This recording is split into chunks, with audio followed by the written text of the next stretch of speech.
Vamos para a nossa aula de hoje, de História. Pega um livro didático de vocês a partir da página 60, dando continuidade sobre o islamismo, né? Vamos falar agora de civilizações africanas, na página 60.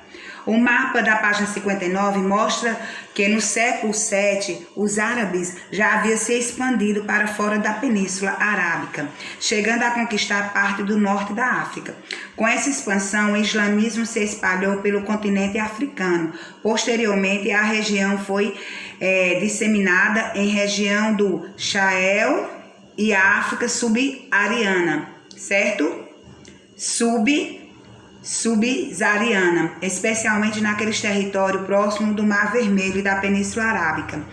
Em decorrência também disso, outros territórios africanos foram lentamente influenciados pelo islamismo, como veremos adiante. A presença islâmica de grande impacto em algumas sociedades. Observe esse mapa abaixo, né? Reinos e povos africanos a partir do século IV ao século XIII.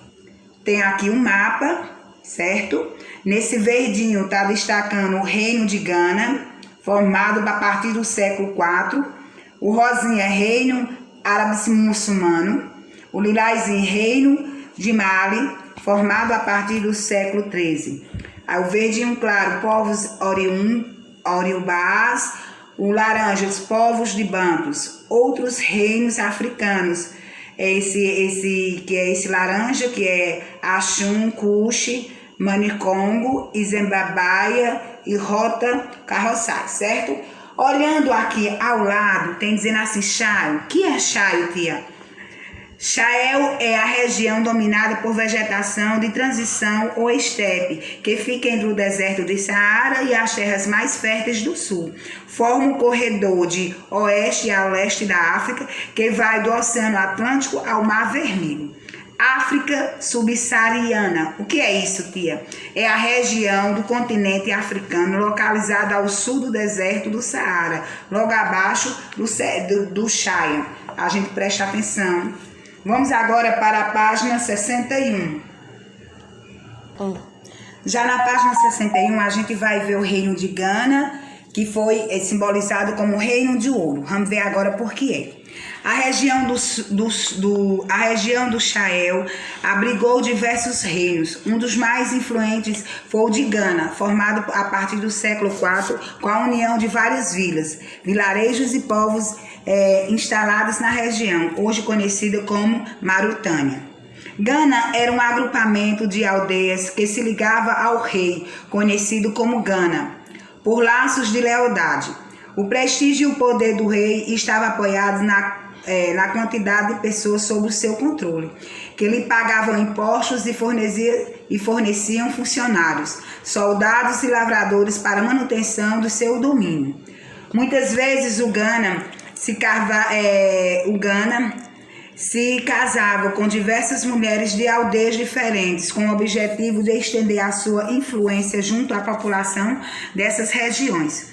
Outra maneira de expandir suas terras era invadir territórios vizinhos e dominar outros povos, prática facilitada em razão do desenvolvimento do uso de técnicas de metalúrgica.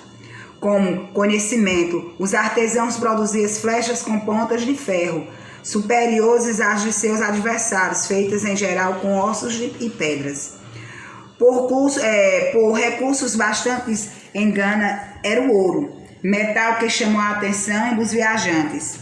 Alguns deles escreveram que os séculos que os escudos e as espadas dos soldados, além das pulseiras e dos colares do rei, tinham adornos de ouro. O rei de Gana tinha duas capitais, Kobe, Chalé e Gana. Segundo arqueólogos, Kobe Chalé era uma rica cidade de mercadores muçulmanos que chegou a ter mais de 20 mil habitantes. A cerca de 10 quilômetros de Kobe Chalé ficava a cidade real de Gama, o Bosque, onde viviam o rei e os súditos. Dos súditos, a rede de comércio uma eficiente administração e os impostos e tributos que a população pagava garantiam o crescimento e a sobrevivência do reino por cerca de 6 séculos, até coube Salé ser invadida pelos árabes no século XII e posteriormente o império se absorvido pelo reino de Mali. Ou seja, o reino de Gana, ele era rico em quê? Metais preciosos. O metal que ele tinha mais precioso lá era o ouro, que ele fazia as armas dele com ouro também. Os reis tinham suas pulseiras, seus colares com adornos de ouro também. E eles ganhavam facilmente as lutas, por quê? Porque os outros reis, eles tinham um trabalho metalúrgico, ou seja, de metais. As flechas deles já eram de ferro, já essas coisas. Diferente dos outros povos que ele queria conquistar, que era feito de madeira e de ponta de ossos, certo? Vamos para a página 62. Na página 62, a gente vai ver o reino de Mali, do Mali. Até o século XII, a partir da região... A parte da região entre o Níger e Senegal eram habitadas pelos povos Mandinga e escravizados encontravam-se sob o domínio do reino de Gana. Com a degradação de Gana, houve um período de desordem na região, durante o qual os clãs e as aldeias deixaram de seguir um poder unificado, segundo relatos orais do povo Mandinga. Por volta do ano 1330, um dos líderes desses clãs, Sudiata Keita, que é Sudiata Keita, conseguiu vencer os grupos vizinhos e estabelecer um comando único. Os antigos chefes continuaram a exercer o governo local, mas cederam um título de Mansa, rei, ao guerreiro que os comandava, ou seja, Sudiata Keita. Era o início do reino de Mali, certo? Muitos acreditavam que o rei tinha poderes divinos, como interferir favoravelmente nas escolhas, no clima, na terra, na fertilidade das mulheres, certo? O reino de Mali conquistou o antigo reino de Gana, controlou suas reservas de ouro e as rotas do comércio de Chai. Estendeu também seus domínios para o leste, ao longo do rio Níger, e para o oeste, até o Oceano Atlântico. A gente vai ver no mapa 60 que a gente viu, vamos voltar lá depois para podermos fazer outra leitura, certo? O controle desse território compreendia em diferentes formas políticas de organização. Assim havia em seu interior pequenos reinos, cidades-estados e aldeias administradas por um conselho de anciões. Para conseguir que todos pagassem impostos e fornecessem soldados em casos de guerra, o Mansa era tolerante com as diferenças de costumes de cada porção do reino. Entretanto, a unidade do reino era relativamente frágil, pois dependia da aceitação do Mansa pelos governos locais. Por volta de 1337, alguns grupos que faziam parte do reino começaram a manifestar desobediência em relação à autoridade central.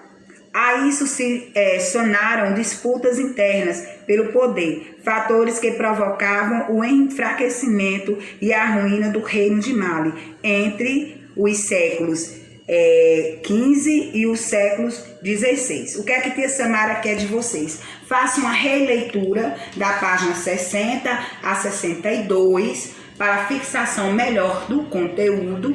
E eu quero vocês façam uma pesquisa, perguntas e respostas no caderno, certo?